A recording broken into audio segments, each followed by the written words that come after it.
আসসালামু আলাইকুম বন্ধুরা, কেমন আছেন?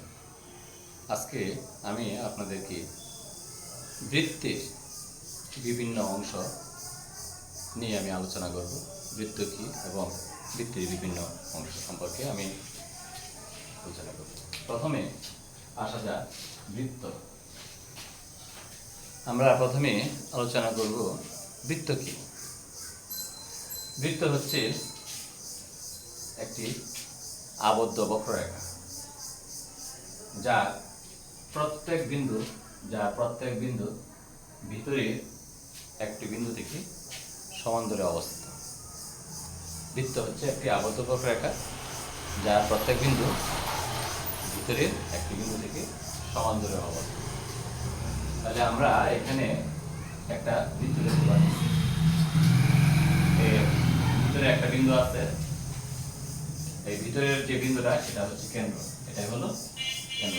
ভিতরে যে নির্দিষ্ট বিন্দু সেটাকে বলা হবে কেন্দ্র। আর কেন্দ্র থেকে পরিধি পর্যন্ত যে দূরত্বটা, বৃত্তের কেন্দ্র থেকে পরিধি পর্যন্ত যে দূরত্বটা সেটা হচ্ছে ব্যাসার্ধ। ওই যে এটা হচ্ছে ব্যাসার্ধ। বৃত্তের কেন্দ্র থেকে পরিধি পর্যন্ত যে দূরত্ব সেটাকে বলা হয় ব্যাসার্ধ। ব্যাস কেন্দ্রগামী যে জাল সেটাকে বলা হয় ব্যাস, অথবা বৃত্তের এক প্রান্ত থেকে আরেক প্রান্ত পর্যন্ত কেন্দ্রগামী যে দূরত্ব সেটাকে বলা হয় ব্যাস। ব্যাসের অপর নাম হলো বৃহত্তম যে। এটাই সবচেয়ে বড় যে অনেকগুলো আঁকা যায়, অনেক, যার কোনো শেষ নেই। যে হচ্ছে বৃত্তচাপের শেষ প্রান্ত বিন্দু দুইটি সংযোগের একাংশ, সেটা হলো যা। যেমন এই যে ইএফ একটা বৃত্তচাপ, এখানে শেষ প্রান্ত বিন্দু হলো ই একটা, এফ। এই ইএফ এবং এফ এর যে সংযোগের একাংশ ইএফ সেটা হলো জে।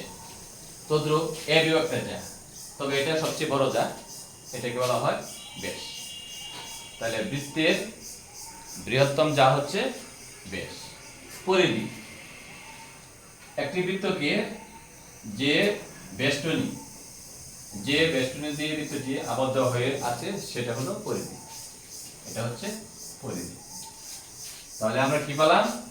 বৃত্তচাপ, কেন্দ্র, ব্যাস, ব্যাসার্ধ এবং পরিধি। এখন আমরা যদি একটা ছোট বৃত্ত অঙ্কন করি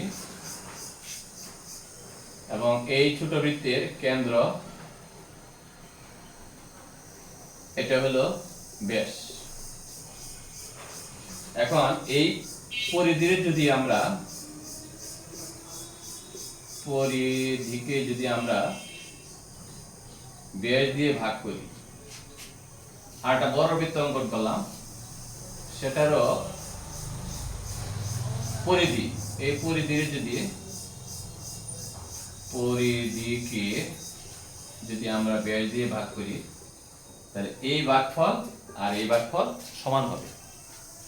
যত ছোট বৃত্ত হোক, পরিধিকে যদি আমরা ব্যাস দিয়ে ভাগ করি আর বড় বৃত্তই হোক, পরিধিকে ব্যাস দিয়ে ভাগ করলে সেটা সমান হবে। যেমন এটাকে আমরা পাই বিবেচনা আনতে পারি। পাই সাধারণত ধরা হয়। পাইটা কি? পাইটার একটা নির্দিষ্ট মান আছে, সেই মানটা হচ্ছে 3 যেখানে পাই সমান হচ্ছে 3.1416। এটা একটা অমূলদ সংখ্যা।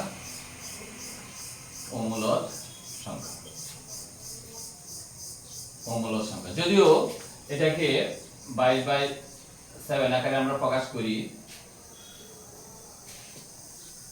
আমরা হিসাবের সুবিধার্থে 22/7 আকারে প্রকাশ করি, কিন্তু আসলে 3.1416 আরো আছে, সেগুলো এটাকে অমূলদ সংখ্যা। তাহলে এখানে আমরা যদি পরিধি বাই ব্যাস, বৃত্তের কেন্দ্র থেকে পরিধি পর্যন্ত দূরত্ব কি বলা হয়? ব্যাসার্ধ। ব্যাসার্ধ। ব্যাসার্ধ ইংরেজি শব্দ হচ্ছে রেডিয়াস। রেডিয়াসের প্রথম অক্ষর আর, এই জন্য এটাকে আর দ্বারা প্রকাশ করা হয়। আর পরিধি হলো তাহলে 2r। ব্যাস হচ্ছে ব্যাস সমান 2r। তাহলে এটাকে যদি আমরা 2r লিখি পাই, বা পরিধি সমান আমরা লিখতে পারি 2πr। তাহলে আমরা বৃত্তের পরিধি সমান কি পেলাম? 2πr। বৃত্তের পরিধি সমান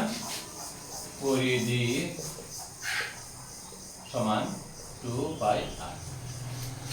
আর বৃত্তের ক্ষেত্রফল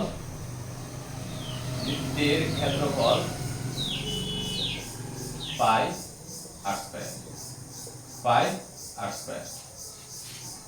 তাহলে আমরা একটি বৃত্তের পরিধি সমান 2πr। আমরা গণিতের যে সমস্ত সমস্যাগুলো করব সেটা আমাদের কাজে লাগবে এই পরিধির এই সূত্রের সাহায্যে। আর ক্ষেত্রফল হলো πr। এই যে আমরা একটি বৃত্তের বিভিন্ন অংশ এখানে দেখতে পাচ্ছি, কেন্দ্র, ব্যাসার্ধ, টোটালটা হচ্ছে ব্যাস, আর পরিধি এই যে বিন্দুটি চতুর্দিকে ঘুরে আসছে, এই চলার যে সঞ্চার পথ, এটাই হচ্ছে পরিধি। বৃত্তচাপটা কি? বৃত্তচাপ হচ্ছে বৃত্তের যে কোনো একটা অংশকে বৃত্তচাপ বলা হয়। যে হচ্ছে বৃত্তচাপের শেষ প্রান্ত বিন্দু দুইটি যে সংযোগের রেখাংশ, সেটাকে বলা হয় যে। তাহলে মোটামুটি ভাবে এইগুলো আজকে আমাদের পরিচিতিটা আমরা জানলাম। পরবর্তী ক্লাসে আমরা এই বৃত্ত সম্পর্কে যে ধরনের সমস্যা আমরা বিভিন্ন পরীক্ষায়, চাকরি পরীক্ষায় বা এসএসসি, বিভিন্ন ইন্টারমিডিয়েট যে কোনো 6, 7, 8, 9 পরীক্ষাগুলোতে সাধারণত এই সমস্যাগুলো আসে। সেই সমস্যাগুলো আমি আমার পর্যায়ক্রমে দিতে চেষ্টা করব। আপনারা আমার পাশে থাকবেন। সবাইকে ধন্যবাদ।